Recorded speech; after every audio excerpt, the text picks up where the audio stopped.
Welcome to మా వంటిల్లు. Today's recipes parota with chole curry. దానికోసం ముందుగా మనం ఒక బౌల్ తీసుకొని అందులో 2 బౌల్స్ వరకు గోధుమ పిండి, టేస్ట్కి సరిపడా సాల్ట్ వేసుకొని బాగా మిక్స్ చేసుకొని దీంట్లో పాలు వేసి చపాతీ పిండి కన్సిస్టెన్సీ వచ్చే వరకు కలుపుకోవాలి. ఇందులో నేను పాలు తీసుకుంటున్నాను ఎందుకంటే టేస్ట్ చాలా బాగుంటుంది అండ్ చపాతీలు కూడా చాలా మెత్తగా వస్తాయి. దానికోసం నేను పాలు తీసుకుంటున్నాను అండ్ 1 టేబుల్ స్పూన్ వరకు ఆయిల్. ఇది పిండి చేతికి అంటుకోకుండా ఉంటుంది అండ్ మెత్తగా కూడా ఉంటుంది. ఈ చపాతీ పిండిని ఇలా కలుపుకొని ఒక 1/2 అవర్ పాటు పక్కన పెట్టుకోవాలి. అలా పక్కన పెట్టిన చపాతీ పిండి మనకి చపాతీలు చేసుకోవడానికి సరిపడా కన్సిస్టెన్సీకి వస్తుంది. దీన్ని ఇప్పుడు ఇలా చూపించిన విధంగా ఒక పెద్ద ప్లేట్ తీసుకొని ఒక పెద్ద చపాతీలాగా చేసుకొని దానిపైన ఆయిల్ కానీ వెన్న కానీ బటర్ కానీ వేసి మనం మొత్తం చపాతీ అంతా స్ప్రెడ్ చేస్తాం. ఇక్కడ నేను వెన్న తీసుకుంటున్నాను, హోమ్ మేడ్ వెన్న నాకు అవైలబుల్ ఉంది కాబట్టి. మీరు ఆప్షనల్, మీరు బటర్ అయినా తీసుకోవచ్చు, ఆయిల్ అయినా తీసుకోవచ్చు. బటర్ వెన్న అయితే ఇంకా చాలా టేస్టీగా ఉంటుంది. ఇలా వెన్న అంతా అప్లై చేసుకుని చూపించిన విధంగా దీన్ని కట్ చేసి రోల్ చేసుకోవాలి. ఈ ప్రాసెస్ మనం ఎన్నిసార్లు చేస్తే అన్ని లేయర్స్ వస్తాయి పరోటాకి. నేను ఒకసారే చేస్తున్నాను. మనకి లేయర్స్ కావాలనుకుంటే దీన్నే సేమ్ అలానే కట్ చేసి అలానే రోల్ చేసుకుంటూ ఉంటే మనకి లేయర్స్ వస్తాయి లచ్చా పరోటా లాగా.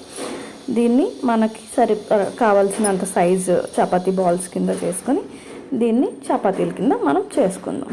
ఇలా చపాతీలు చేస్తే దీనిపైన మళ్ళీ మనం కావాలంటే మనం ఒక సింగిల్ చపాతీ చేసినప్పుడు మళ్ళీ దీనిపైన కావాలంటే మళ్ళీ ఇక్కడ కూడా మనం వెన్న అప్లై చేయొచ్చు. నేను చేయట్లేదు. అండ్ చపాతీ కాల్చడం కూడా వెన్నతో కాల్చుకోవచ్చు, ఆయిల్ బటర్ ఏదైనా మన ఇష్టం. నేను ఇక్కడ వెన్నతో కాల్చుతున్నాను.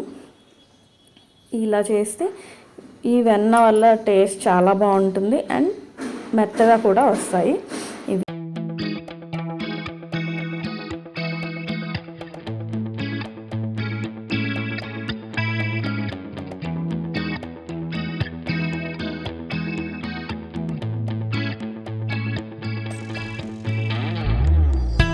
ఇప్పుడు మనం చోలే కర్రీ ప్రిపేర్ చేసుకుందాం. దీనికోసం ముందుగా చోలే ఆల్రెడీ నిన్న నైట్ నేను నానబెట్టి మార్నింగ్ 3 విజిల్స్ వేసి కుక్కర్లో ఉడికించుకున్నాను.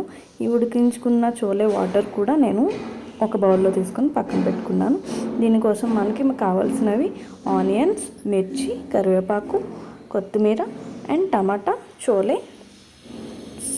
దీన్ని ఫస్ట్ ఒక బాండి పెట్టుకొని అందులో తగినంత ఆయిల్ వేసుకొని అందులో ఆనియన్స్, మిర్చి, కరివేపాకు వేసి అవి ఫ్రై అయిన తర్వాత టమాటాలు కూడా వేయాలి. అవి కూడా కొంచెం ఫ్రై అయిన తర్వాత ఆల్రెడీ ఉడకబెట్టి పెట్టుకున్న చోలే కూడా వేస్తున్నాను. ఇందులో ఒక 1/2 టేబుల్ స్పూన్ వరకు అల్లం వెల్లుల్లి పేస్ట్ వేసి ఇవి బాగా ఫ్రై అవనివ్వాలి.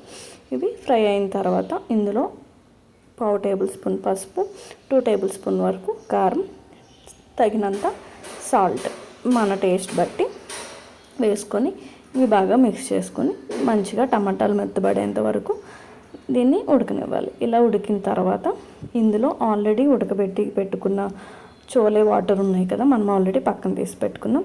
ఆ వాటర్ వేసి ఇందులో కర్రీ బాగా ఉడికేంత వరకు మనం ఉంచేసేయాలి.